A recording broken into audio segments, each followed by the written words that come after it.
YouTube channel. तो आज इस वीडियो में मैं आपको बहुत इम्पोर्टेंट चीज़ बताऊंगी कि कैसे आप एमयू बीए का एंट्रेंस क्वालिफाई कर सकते हैं। ठीक है, अब आपको तो पता ही है, जब हम बीए का एंट्रेंस देते हैं या मतलब हम सोचते हैं तो पढ़ें ना, क्या पढ़ें, किस बुक से पढ़ें, कौन सी ऐसी बुक है जो हमें बिल्कुल मतलब ये तो कह नहीं सकते कि सारी बुक में जो है आपको मिल जाएगा। अब जो बुक्स मतलब जिससे आप पढ़ सकते हैं, जो मैंने भी क्वालिफाई किया है बीए का, तो मेरे अकॉर्डिंग मैं आपको बताऊंगी कि मैंने क्या क्या पढ़ा और मैंने कैसे पढ़ा, पूरी स्ट्रेटजी और इम्पॉर्टेंट पॉइंट्स बताऊंगी, और डिस्ट्रीब्यूशन ऑफ मार्क्स, कितने मार्क्स का कौन सा सब्जेक्ट होता है इसमें। ठीक है, चलो शुरू करते हैं, आपको सिलेबस दिखाती हूँ। अब इस बीए में क्या इंग्लिश लैंग्वेज है, general awareness and current affairs हैं, और reasoning intelligence, Indo Islamic culture and Aligarh movement है। मेरे हिसाब से जो मैंने शुरू किया था वो किया था इंडो इस्लामिक से। अब इंडो इस्लामिक में ये होता है कि हमारा साथ ही पढ़ा हुआ होता है और कुछ का नहीं पढ़ा हुआ होता है। तो जैसे कि इस्लामिक में हम सूफीज़ ऑफ भक्ति पढ़ सकते हैं। ठीक है, इसमें ये पढ़ेंगे तो मैं आपको बताऊंगी। इसके लिए जो बुक है वो नाज गाइड है, वो बहुत अच्छी गाइड है, जिसमें एक तो सर सैयद के बारे में भी बहुत दिया हुआ है, मतलब उसके शॉर्ट में ही दिया हुआ है इन सब के बारे में, लेकिन बहुत अच्छा दिया हुआ है। ठीक है, और मतलब कहाँ क्या बना पूरा मैं पढ़ाऊँगी, मतलब एक एक वीडियोस में आपको बताती रहूँगी कि उसमें क्या क्या, उसको समझाऊँगी भी। चलिए मैं आपको दिखाती हूँ। जैसे देखिए ये है, ये सब उसके लिए एंट्रेंस के लिए देखिए इसमें लिखा हुआ है, यूज़फुल है और नाज गाइड बहुत मतलब इस्लामिक इंडो इस्लामिक के लिए और जनरल नॉलेज के लिए तो ये है ही। इससे मतलब आप पढ़ लेंगे और इसमें आपको समझ भी बहुत इजीली आ जाएगा। मैं आपको इसकी लिंक डाल दूँगी उसमें डिस्क्रिप्शन में, आप बाई भी कर सकते हैं और पीडीएफ भी, जो आपकी मर्ज़ी हो वो आप कर लें। ठीक है, अब मैं आपको सिलेबस बताती हूँ।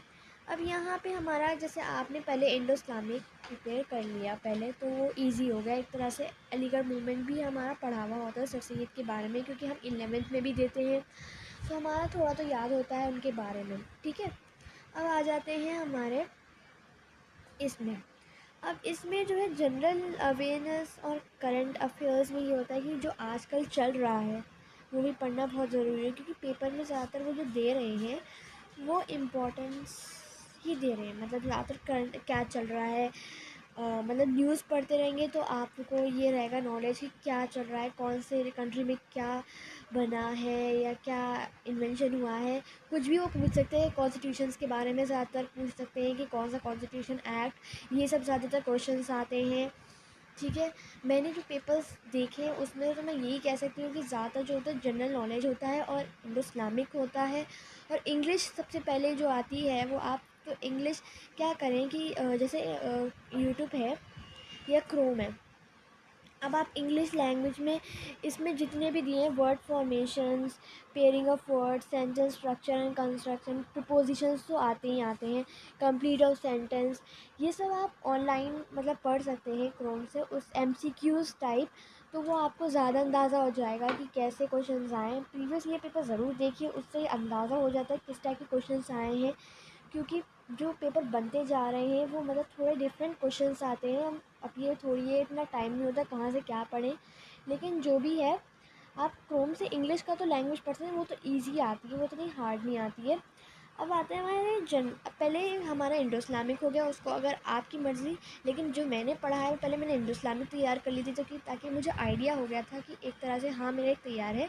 अब आप इंग्लिश लैंग्वेज में ये है कि आपको तो आता ही है, एरर्स कॉमन ये सब तो हमारा आता ही है। हम बस एमसीक्यूज़ पढ़ते, जितने भी एमसीक्यूज़ करें उतनी हमारी प्रैक्टिस अच्छी होगी, उससे हमें नॉलेज होगा हमने क्या किया है। ठीक है, अब आते हैं हमारे जनरल अवेयरनेस।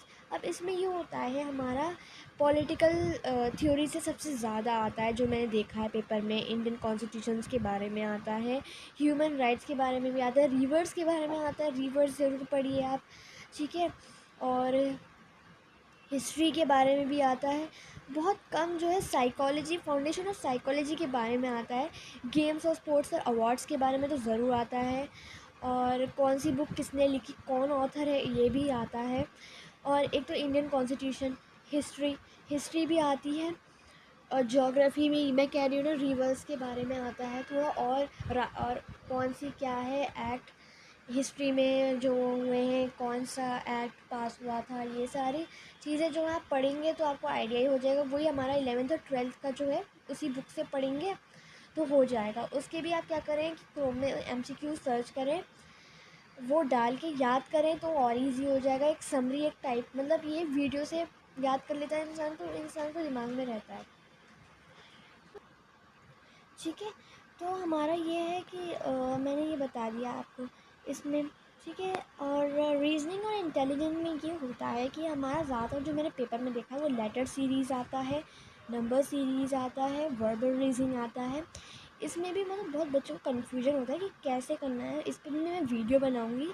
और हाँ, सिनोनिम्स और एंटोनिम्स ज़रूर याद करें, वो भी ज़रूर आता है। ज़्यादा चीज़ सभी कवर करनी पड़ती हैं इस बुक में है।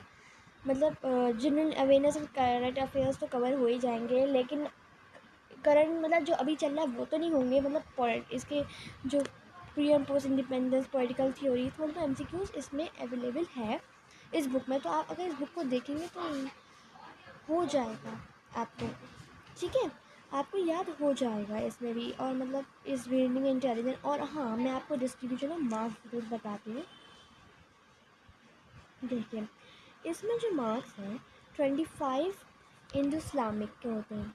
कितने? 25 इंडो इस्लामिक के होते हैं, 25 इंग्लिश के होते हैं और 40 जनरल अवेयर्स, जिसमें क्या होता है, हिस्ट्री, इकोनॉमिक्स, क्या क्या होता है इसमें, हिस्ट्री हो गया हमारा, geography, economics and current affairs. ठीक है, अब हमारा 10 मार्क्स का रीजनिंग होता है। एक और पॉइंट, ज़्यादातर बच्चे जो करके आते हैं वो क्या करके आ जाता है,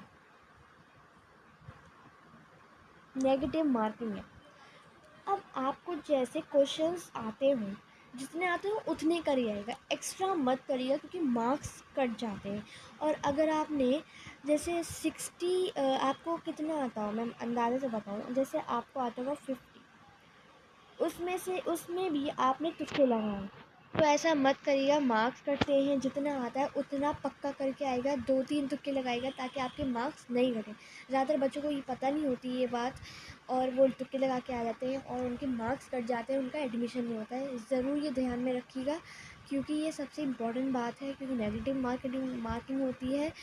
और ज़्यादा से ज़्यादा आप कोशिश करिए पक्का करने की, तुक्का कम ही लगाएं, 2-3 लगाएं या 4, उससे ज़्यादा मत लगाएं, क्योंकि ज़्यादा मार्क्स कट जाते हैं, इसी वजह से एडमिशन नहीं हो पाता है।